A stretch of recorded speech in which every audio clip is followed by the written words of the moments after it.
Can you tell me a little bit more about what led you to changing Peyton's diet? Yes. He has always been a picky eater, and I was on a website for Abyssinian owners, and I noticed that a lot of people were talking about different kinds of products, and so I started trying different ones. And some of them worked, some of them didn't. Okay. And you're feeding a homemade recipe now?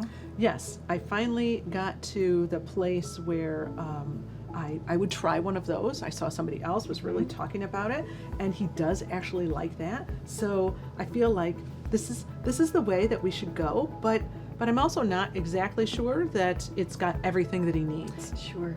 On my exam, I'm noticing that Peyton has lost a little bit of weight.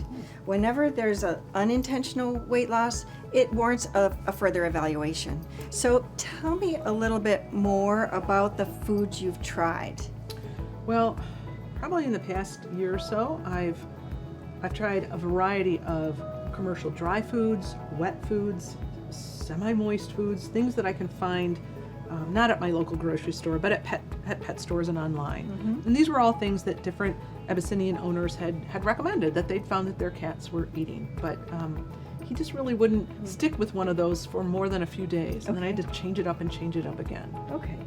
And so now you've landed on this homemade recipe? Yeah, and he likes this. He's been eating this now for a couple of weeks. And so I feel like this is one he could stick with. Okay. Well, it's obvious how much you care about Peyton and the health of Peyton.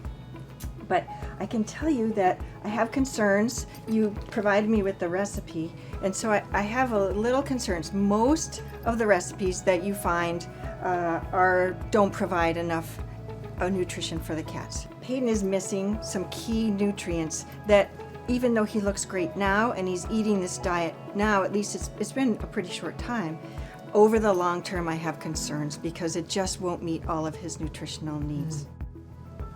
I also worry that, again, if he's wanting to change foods frequently, that might happen with a homemade recipe too. And could I just change and switch from chicken to turkey? So I think let's step back a little bit. Are there any treats that he enjoys that maybe are a little crunchy?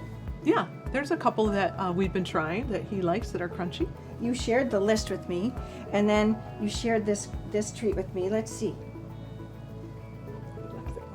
He does like that one. Now, if he'll eat a crunchy treat, even in an exam room, I'm so optimistic.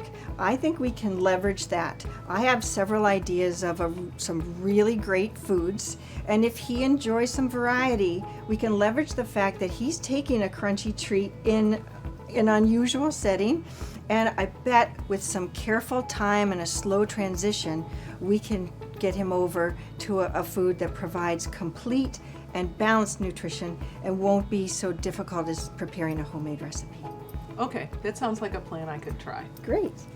Thanks for sharing Peyton with us today.